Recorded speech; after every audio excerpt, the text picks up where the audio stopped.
Shalom semuanya. Dalam video ini, kita akan mengetahui keputusan besar yang hampir selalu disesali, khususnya oleh orang Kristen, karena dapat mengakibatkan konsekuensi-konsekuensi yang tidak enak, bahkan menyengsarakan, yakni melompat tanpa berpikir dahulu. Melompat tanpa berpikir terlebih dahulu menggambarkan keputusan yang diambil secara gegabah tanpa mempertimbangkan akibatnya. Hal ini seperti menyelam tanpa memeriksa kedalaman atau membeli banyak barang mahal tanpa mempertimbangkan kemampuan, atau menerima seseorang sebagai pasangan tanpa mengenal karakternya lebih jauh, atau berlari kencang tanpa tahu kemana arah tujuan. Di mana semua contoh ini menggambarkan bahaya dari tindakan yang dilakukan dengan tergesa-gesa. Keputusan yang diambil tanpa pertimbangan matang pasti membawa konsekuensi pahit. Tidak jarang, keputusan seperti ini berujung pada penyesalan hebat, bahkan penderitaan yang berkepanjangan. Sebagai contoh, orang yang menyelam tanpa melihat kedalaman bisa tenggelam. Membeli banyak barang mahal tanpa perhitungan dapat membawa seseorang pada jeratan hutang. Begitu pula, menerima seseorang sebagai pasangan tanpa mengenalinya lebih dalam bisa berujung pada penyesalan jika ternyata pasangan tersebut memiliki sifat buruk atau niat jahat. Pelajaran penting tentang hal ini sudah disuarakan oleh firman Tuhan lewat kisah Esau yang menjual hak kesulungannya kepada Yakub, adiknya, demi semangkuk kacang merah, yakni di Kejadian 25 ayat 29-34. Kita tahu karena kelelahan dan kelaparan, Esau memilih untuk menukar sesuatu yang sangat berharga, yaitu hak kesulungan, yang berbicara tentang warisan masa depannya, hanya demi kepuasan sesaat.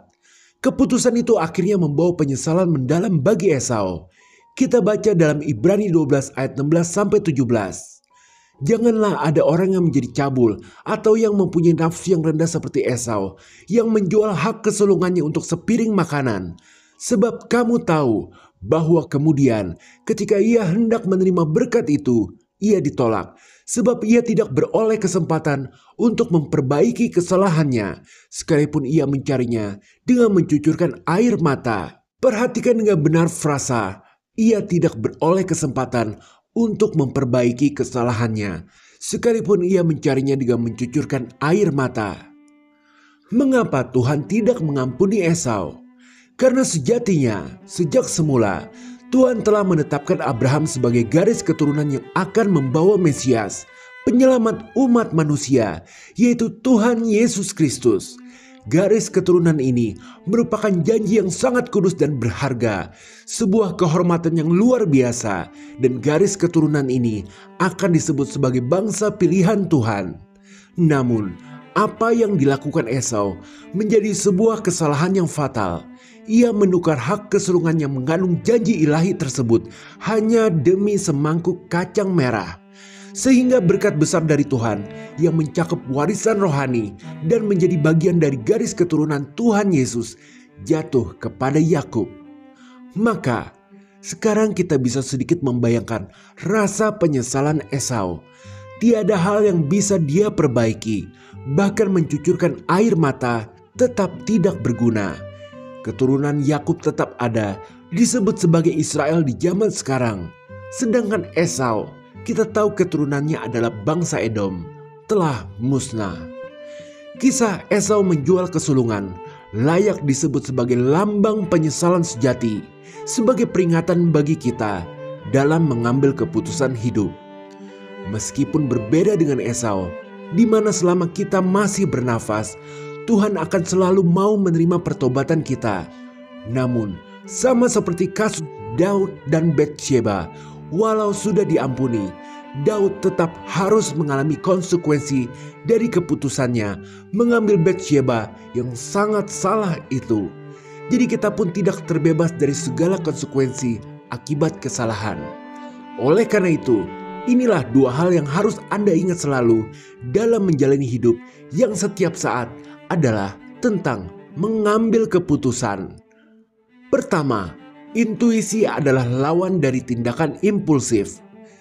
Tindakan tergesa-gesa, gegabah, tindakan berdasarkan emosi semata, minim perencanaan, tidak mampu menunda kepuasan, disebut sebagai tindakan impulsif, di mana kisah Esau adalah contoh puncak dari segala puncak dari tindakan impulsif.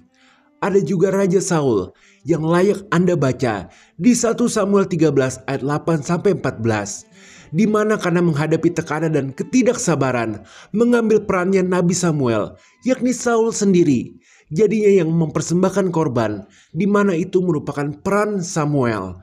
Sehingga jika kita baca, Saul kehilangan kerajaannya untuk selama-lamanya. Masih banyak contoh lainnya. Dalam kehidupan sehari-hari, Anda bisa memperhatikan tindakan impulsif. Orang yang belanja berlebihan, makan berlebihan, bicara tanpa berpikir, bahkan orang yang tidak mampu berhenti ketika men-scroll TikTok juga termasuk dalam tindakan impulsif. Kenyataannya, tindakan impulsif adalah salah satu dari 3 senjata utama iblis dalam menggoda manusia. Setan senantiasa berusaha membuat manusia kehilangan kesabaran. Ia sering menggoda kita untuk bertindak impulsif. Lihatlah perkataan iblis saat mencobai Yesus di Lukas 4 ayat 3-4. Lalu berkatalah iblis kepadanya, "Jika engkau anak Allah, suruhlah batu ini menjadi roti." Jawab Yesus kepadanya, "Ada tertulis, manusia hidup bukan dari roti saja." Iblis berharap agar Yesus melakukan tindakan impulsif, yakni langsung saja mengubah batu menjadi roti. Dengan demikian, dapat disimpulkan bahwa tindakan impulsif yang sering dilakukan manusia merupakan hasil dari godaan dan tipu daya si jahat. Setan berusaha menggiring kita untuk bertindak tanpa berpikir matang, sehingga berakhir pada penyesalan dan kehancuran. Namun puji syukur kepada Tuhan karena Dia tidak meninggalkan kita sendirian. Roh Kudus hadir di dalam hidup kita, memampukan kita untuk melawan godaan tersebut. Salah satu anugerah terbesar yang diberikan Roh Kudus adalah intuisi, yakni kemampuan untuk bertindak dengan cepat, namun tetap berdasarkan hikmat ilahi. Intuisi berbeda sepenuhnya dari tindakan impulsif, meskipun keduanya melibatkan respon yang cepat. Intuisi bersumber dari suara Roh Kudus yang membimbing kita kepada kebenaran. Yohanes 16 ayat 13. Tetapi apabila Ia datang, yaitu Roh kebenaran, Ia akan memimpin kamu ke dalam seluruh kebenaran, sebab Ia tidak akan berkata-kata dari dirinya sendiri, tetapi segala sesuatu yang didengarnya, itulah yang akan dikatakannya, dan Ia akan memberitakan kepadamu hal-hal yang akan datang.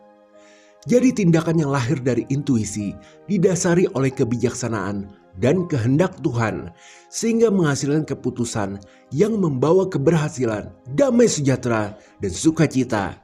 Oleh karena itu, pekalah selalu terhadap suara Roh Kudus. Dengan mendengarkannya, kita dapat menghindari jebakan impulsif iblis dan menjalani hidup yang dipenuhi oleh keputusan-keputusan yang berkenan di hati Tuhan. Pernahkah Anda dalam satu momen sepertinya sudah tahu apa yang harus diperbuat atau suatu kebenaran dengan cepat dan tanpa dasar? Saya yakin pernah, dan itulah intuisi. Layaknya mengasah gergaji, kita harus terus melatih kepekaan kita terhadap suara Roh Kudus dengan cara membaca Alkitab sesering dan sebisa mungkin yang kita bisa, lalu merenungkannya lewat doa di ruangan tersembunyi. Dengan cara itulah kita dapat melatih intuisi yang selalu membawa hasil berupa damai sejahtera. Jadi mengambil keputusan yang bijak tidak melulu soal harus berpikir lama. Yang ada namanya jadi penundaan. Intuisi yang berasal dari Roh Kudus memungkinkan kita untuk dapat mengambil keputusan dengan cepat. Rasul Paulus dalam kisahnya mengabarkan Injil dalam kitab Kisah Para Rasul banyak mencontohkan bagaimana intuisi itu bekerja. Paulus sering mengambil keputusan dengan cepat dan tepat. Seperti saat dia harus menghajar musuh kebenaran dengan membuatnya buta selama beberapa hari dalam Kisah 13. Atau ketika Paulus tahu bahwa kapal menuju Roma yang ditumpanginya akan karam. Yang semua pada intinya, dengan kemampuan intuisi dari mendengar Roh Kudus, Paulus dapat memimpin orang lain dengan sukses. Dan Anda pun dapat melakukannya. Sekali lagi, membaca Alkitab lalu merenungkannya dalam doa di tempat tersembunyi adalah cara yang tepat untuk melatih intuisi. Karena inilah yang dilakukan oleh Daud yang kita tahu adalah penulis kitab Mazmur. Di 2 Samuel 7 ayat 18b. Lalu masuklah Raja Daud ke dalam, kemudian duduklah ia di hadapan Tuhan sambil berkata, duduk di hadapan Tuhan artinya membaca Alkitab dan merenungkannya dalam doa di tempat tersembunyi.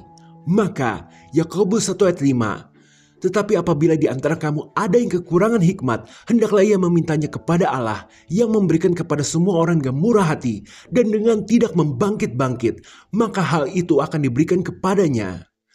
Tuhan berjanji akan memberikan hikmat-Nya kepada kita melalui Roh Kudus. Dengan kata lain, melatih intuisi kita agar dapat sebisa mungkin menjalani hidup dengan tanpa celah di hadapan Tuhan, sehingga kita pada akhirnya dapat menuruti firman Tuhan di Filipi 2 ayat 15, supaya kamu tiada beraib dan tiada bernoda sebagai anak-anak Allah yang tidak bercela di tengah-tengah angkatan yang bengkok hatinya dan yang sesat ini, sehingga kamu bercahaya di antara mereka seperti bintang-bintang di dunia. Haleluya, amin. Kedua, besi menajamkan besi. Sejak semula, Tuhan menciptakan manusia untuk hidup dalam hubungan dengan sesama. Tuhan berkata, tidak baik kalau manusia itu seorang diri saja.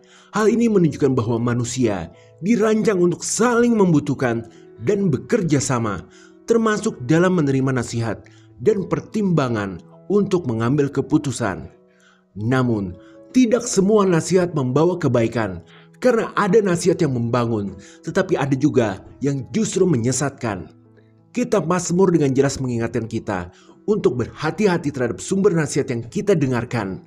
Dalam Mazmur 1 ayat 1 tertulis, berbahagialah orang yang tidak berjalan menurut nasihat orang fasik, yang tidak berdiri di jalan orang yang berdosa, dan yang tidak duduk dalam kumpulan pencemooh. Ayat ini menekankan bahwa nasihat yang buruk, terutama dari orang fasik, dapat membawa kita pada jalan yang salah dan menjauhkan kita dari kehendak Tuhan. Ada orang yang tanpa diminta memberikan saran. Tidak semua saran ini buruk, tetapi wajib bagi kita untuk memilah-milah dengan bijaksana. Kunci utama dalam menilai suatu nasihat adalah dengan menjadikan damai sejahtera dari Tuhan sebagai penuntun. Kolose 3:15, hendaklah damai sejahtera Kristus memerintah dalam hatimu, karena untuk itulah kamu telah dipanggil menjadi satu tubuh, dan bersyukurlah. Ayat ini mengajarkan agar damai sejahtera Kristus memerintah dalam hati kita. Jika nasihat yang kita terima membawa damai sejahtera dan mendekatkan kita kepada Tuhan, maka itu adalah nasihat yang baik. Sebaliknya, jika nasihat itu menimbulkan kegelisahan, kebingungan, atau menjauhkan kita dari kebenaran, kita harus berhati-hati untuk tidak mengikutinya. Layaknya presiden, ada dewan penasihat. Baiklah kita juga mempunyainya. Kuncinya adalah kerendahan hati untuk mau mendengarkan, bahkan meminta nasihat. Haleluya, amin.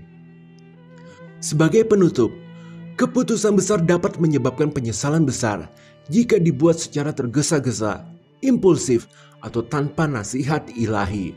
Namun, dengan mengandalkan kekuatan dari Tuhan, kita dapat menghindari penyesalan. Mazmur 37 ayat 23-24. Tuhan menetapkan langkah-langkah orang yang hidupnya berkenan kepadanya. Apabila ia jatuh, tidaklah sampai tergeletak, sebab Tuhan menopang tangannya.